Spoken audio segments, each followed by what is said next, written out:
At a luxury apartment in Manhattan, Jack accidentally discovered a sexy red lace lingerie set hidden in his wife Phoebe's drawer.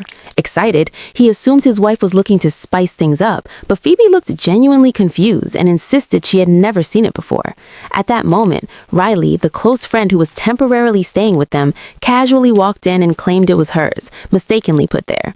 Riley didn't look at Phoebe at all. Instead, she cast a provocative gaze at Jack, her ex-boyfriend from 10 years earlier. She had deliberately left the lingerie behind, not out of carelessness, but to remind Jack of a kind of allure Phoebe would never possess. Although uneasy and deeply uncomfortable, Phoebe chose to brush it aside out of gratitude for Riley, who had once helped her family in the past. She had no idea that the moment she turned away, Riley brushed Jack's hand in a deliberately intimate way. A spark had been lit inside her own home. Back in their freshman year of college, Phoebe had loved Jack with the pure sincerity of a small-town girl. She shared every secret with Riley, never realizing she was awakening the monster of jealousy inside this wealthy socialite. Riley had everything, but she could not tolerate the idea of anything or anyone being beyond her reach.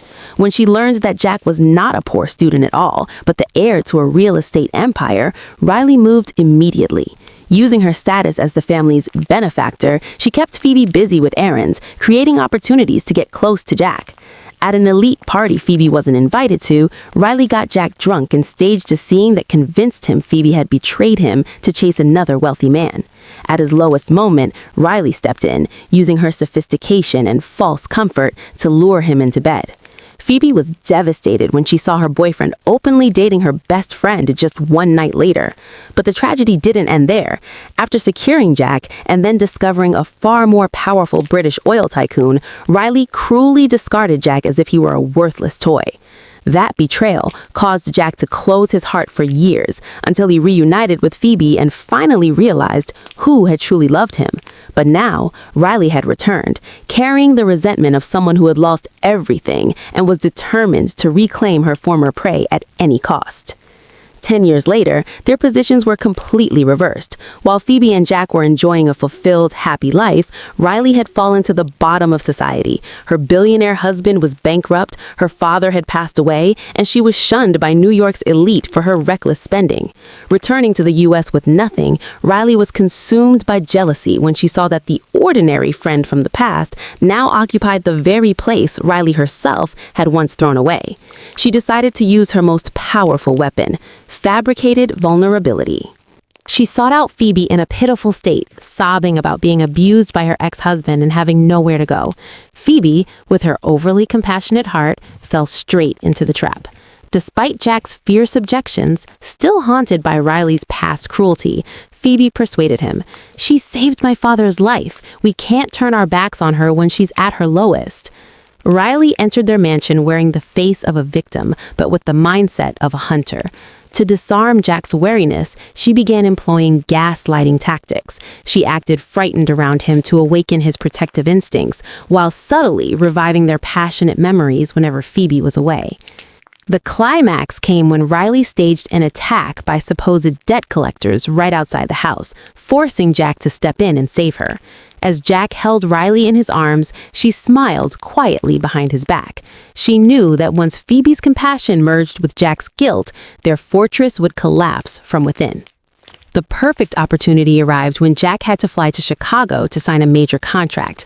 Riley knew this was the decisive moment. She secretly arranged a distress call from a hospital, claiming she was suffering severe psychological panic following the staged assault. Phoebe, unable to leave New York because of work, pleaded with Jack. "Please stop by Riley's apartment in Chicago and check on her. I'm really worried."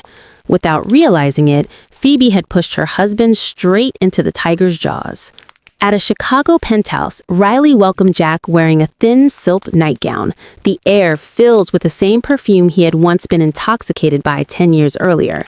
She began crying hysterically, destroying furniture in a show of self-destruction, then suddenly threw herself into Jack's arms, sobbing, "I've lost everything, Jack. All I have left is regret for abandoning you. Please save me from this loneliness." The combination of alcohol, the familiar scent, and a man's instinct to rescue finally broke Jack. That night, he officially betrayed Phoebe. The next morning, when Jack awoke consumed by guilt, Riley made no demands for status or commitment. Instead, she acted with a chilling kind of nobility. "Don't worry, Jack. This is my fault," she said softly. "I'll take this secret to my grave so you and Phoebe can be happy. I only ask one small thing. Visit me occasionally at a separate apartment, just so I know there's still someone in this world who cares about me." Terrified that Phoebe might discover the truth, Jack agreed to buy Riley a luxury apartment in Manhattan to hide her away. He had no idea that Riley had already begun recording and photographing the most intimate evidence. She had no intention of being a secret lover. She was preparing for a spectacular coup to seize the seat of the rightful wife.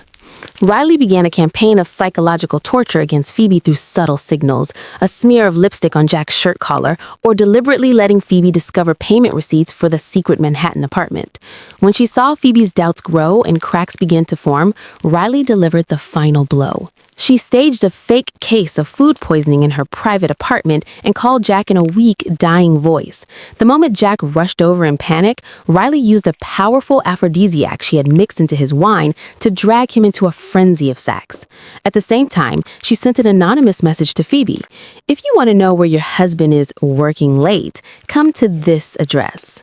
Phoebe pushed the door open and froze at the sight before her. Riley showed no panic at all. She stared straight into Phoebe's eyes with absolute triumph. Phoebe collapsed inside, left that very night, and filed for divorce, declaring she would take nothing from the man who had betrayed her. Jack fell to his knees, begging for forgiveness, but Riley played her ace card, a prenatal test result. "You're going to abandon your own child, Jack? What will your family think if this baby is born without a father?" Under pressure from his family and Riley's manipulation, Jack was forced to accept Riley into his home as his new wife. He married her in disgust, while Riley smiled in satisfaction as she officially became the mistress of the empire that once belonged to Phoebe. She didn't realize that someone who builds happiness on a friend's blood and tears would pay a far steeper price.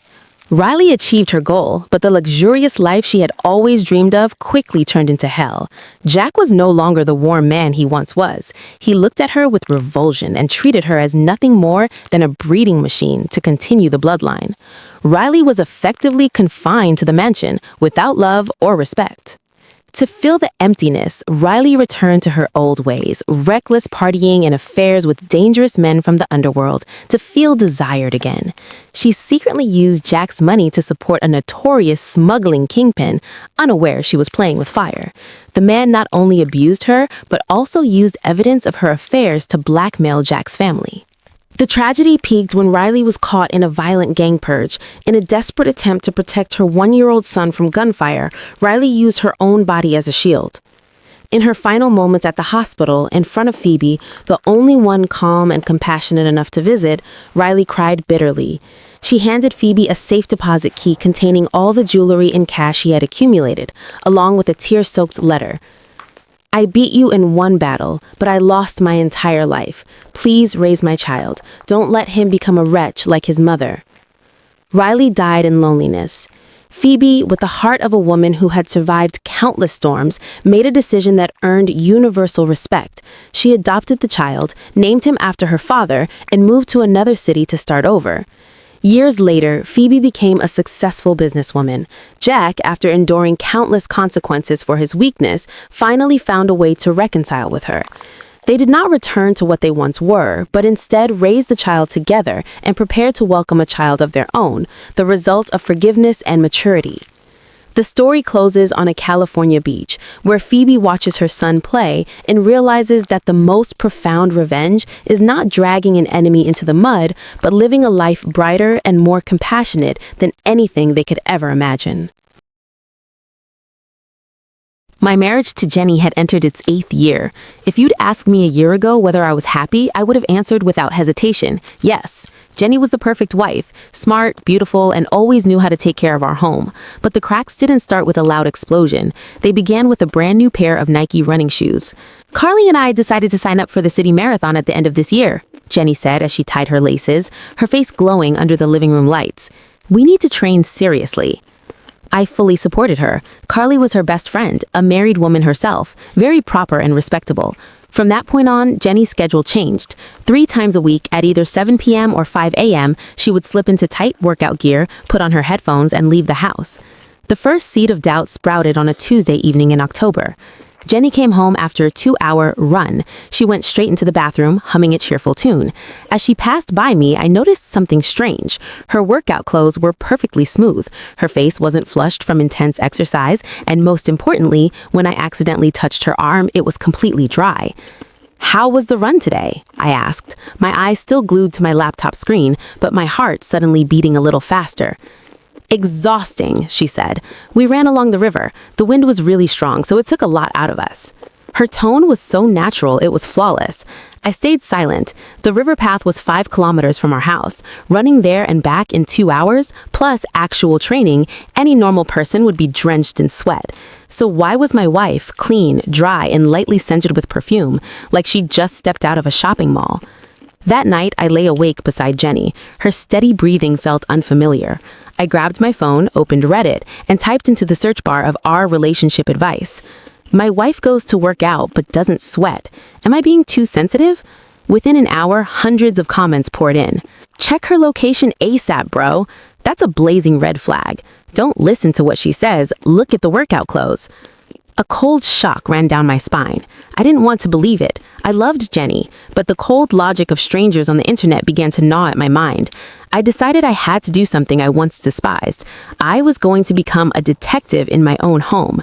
The next morning, I pretended to go to work late. When Jenny went into the kitchen to make coffee, she left her phone on the vanity. I knew the passcode. It was our wedding date. A painfully bitter irony.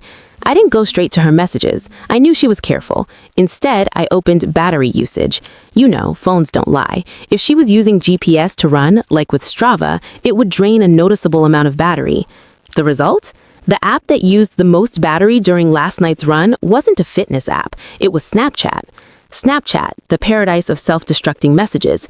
Why would someone running need to use Snapchat constantly for 2 hours? I kept going, checking significant locations in the system settings. My heart nearly stopped when I saw an unfamiliar address appear 3 times in the past week. A luxury apartment complex on the west side of the city, nearly 10 kilometers away from her supposed riverside running route. Just then, Jenny's footsteps echoed down the hallway. I quickly put the phone back where it was, my heart pounding so hard it felt like it might burst out of my chest. "You're not at work yet?" Jenny stood in the doorway, her smile still gentle, but to me now, that smile was full of dark secrets. "I'm heading out now. Have a great day," I said, kissing her on the forehead, a hollow kiss, soaked in doubt. Sitting in my car, I didn't start the engine right away. I picked up my phone, reopened my Reddit post from the night before, and typed my first update. Update number 1. I just checked her phone. There are unfamiliar locations. I think I'm about to fall apart. What should I do next? Below it, a user named LawyerUp2024 commented, "Don't confront her yet. If you do, she'll destroy evidence and turn you into the paranoid one. You need undeniable proof. Buy a tiny GPS tracker and attach it under her car. And remember, check Carly too." Carly, the best friend, the woman who always appeared in Jenny's post-workout photos. If Jenny was cheating on me, then Carly, the wife of Mike, my best friend, was part of this too. An alliance of unfaithful women. The thought made my skin crawl. I picked up my phone and called Mike. "Hey Mike, how about dinner this weekend with Jenny and Carly? It's been a while since we all got together." I needed to see the two of them together. I needed to watch their glances, the way they synchronized their lies. The hunt started here. Saturday night, we met Mike and Carly at an upscale steakhouse. From the outside, we looked like the perfect picture of 2 happy middle-class families. But under that table was a web of lies. Throughout the meal, I played the role of the careless but cheerful husband. I watched Carly closely. She was the complete opposite of Jenny. If Jenny was reserved, Carly was the one who dominated the conversation. "Oh, Mike, you have no idea how hard we've been pushing ourselves," Carly laughed, taking a sip of red wine. "Last Tuesday, when we hit miles 4, Jenny almost quit. I had to practically drag her along." Jenny smiled and nodded in agreement.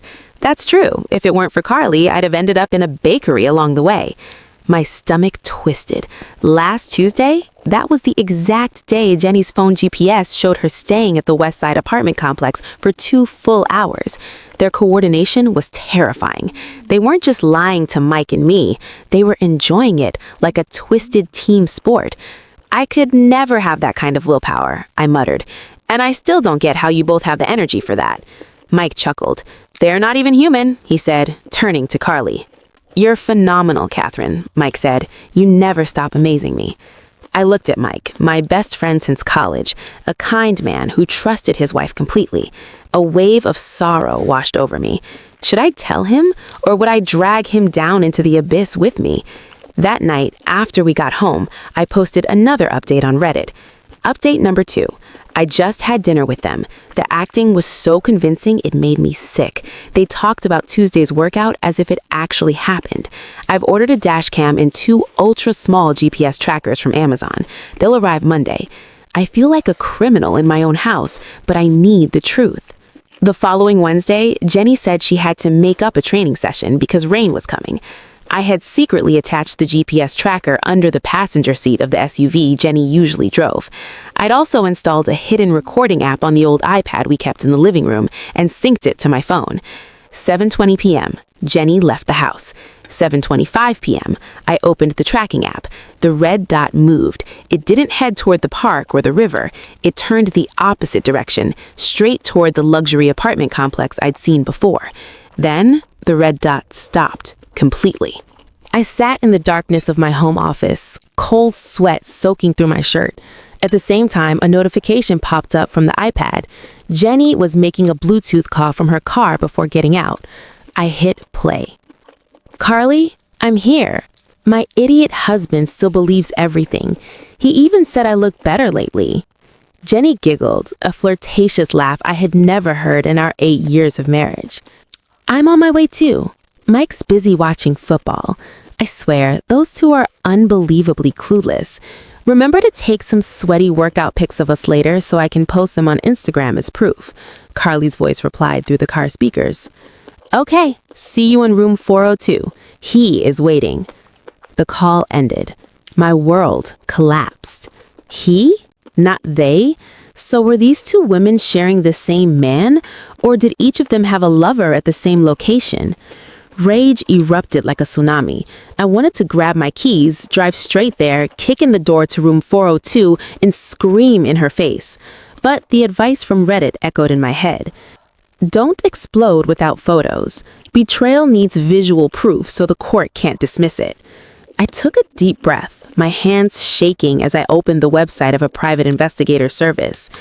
I need someone to take photos at this address, right now, I typed. 2 days later, I received an email from the investigator. The subject line was short, J&C file. I opened it in a nearly empty cafe. There were 24 photos. Photo 1, Jenny and Carly entering the apartment lobby, holding hands and laughing.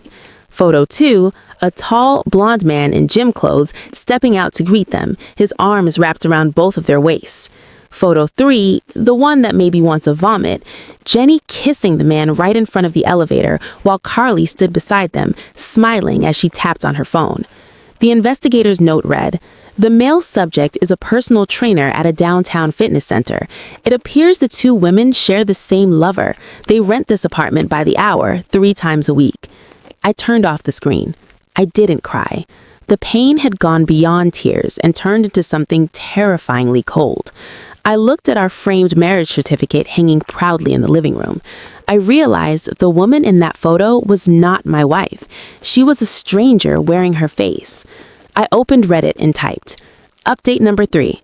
I have the photos. It's worse than I imagined. She didn't just cheat. She turned our marriage into a cheap joke with her best friend.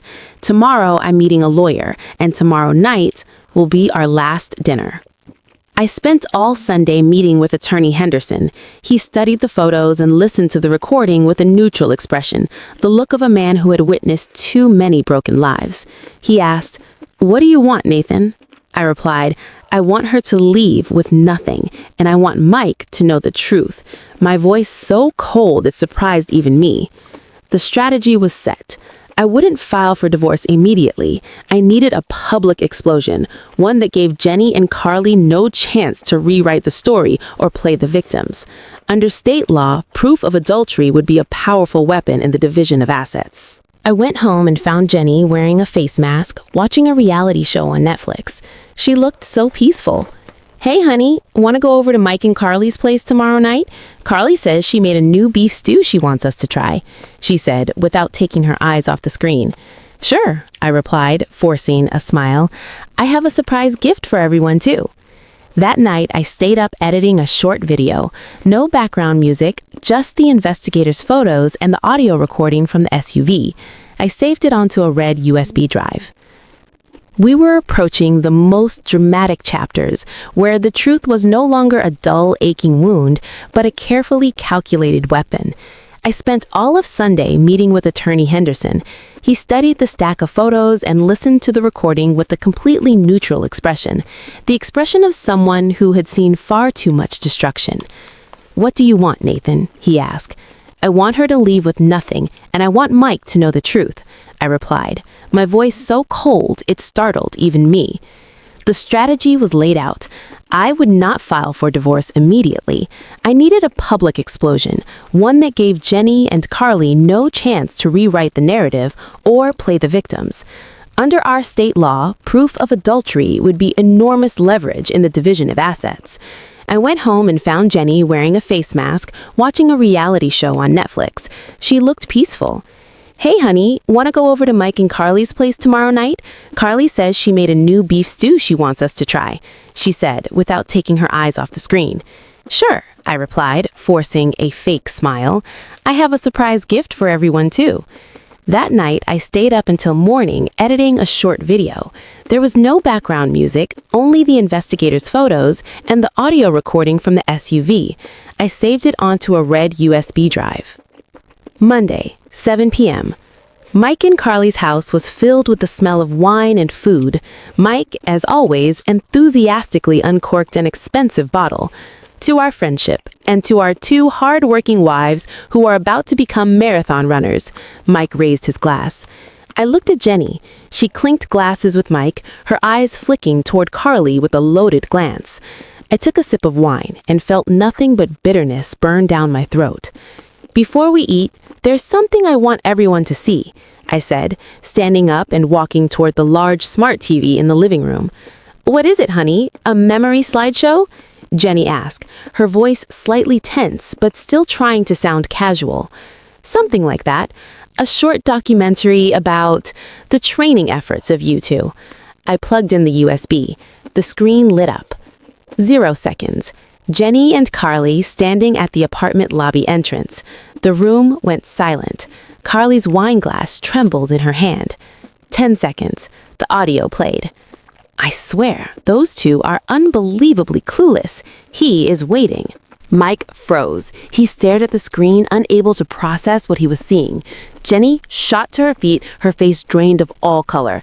"Nathan, what the hell are you doing? Turn it off right now," she screamed, lunging toward the TV. I blocked her with a firm arm. "Sit down. Let Mike watch his wife's running routine till the end." 30 seconds. The elevator photos appeared. Sharp, undeniable. The blonde personal trainer holding both women in a way that could never be mistaken for friendship. "What is this, Carly? What is this?" Mike roared. He hurled his wine glass to the floor. The sound of shattering glass echoed like the collapse of their marriage. Carly broke down, sobbing uncontrollably, dropping to her knees at Mike's feet. Jenny didn't cry. She stared at me with pure hatred. "You followed me? You're a sick pervert, Nathan. You violated my privacy," she screamed, trying to cover her humiliation with outrage. "I may be a pervert in your eyes," I said, calmly pulling an envelope from my pocket, "but you're the one who's going to sign these divorce papers right now, or this entire video goes to your parents and your company's board first thing tomorrow morning." That night, I kicked Jenny out of the house with only one suitcase, the same one she used for her gym clothes. I sat alone in the silent living room and opened Reddit. My post had more than 50,000 upvotes and thousands of comments. Final update. It's over. I exposed everything. Mike kicked Carly out and is staying at my place. We're finishing the last bottle of wine together.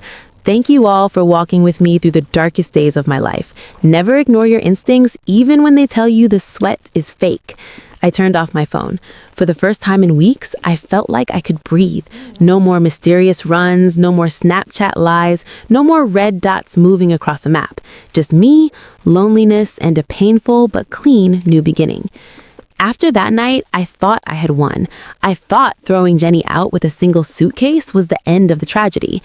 I was wrong. The past 3 days have been the most psychologically torturous period of my life. Jenny kept coming back late at night. She no longer had the arrogance or hatred from that evening. She sat on the floor, sobbing until her voice went hoarse. She said Carly had dragged her into it, that it was just a moment of curiosity, that the guy meant nothing. She begged me for one last chance to fix things, to go back to the way we were 8 years ago. Everyone, I'm wavering.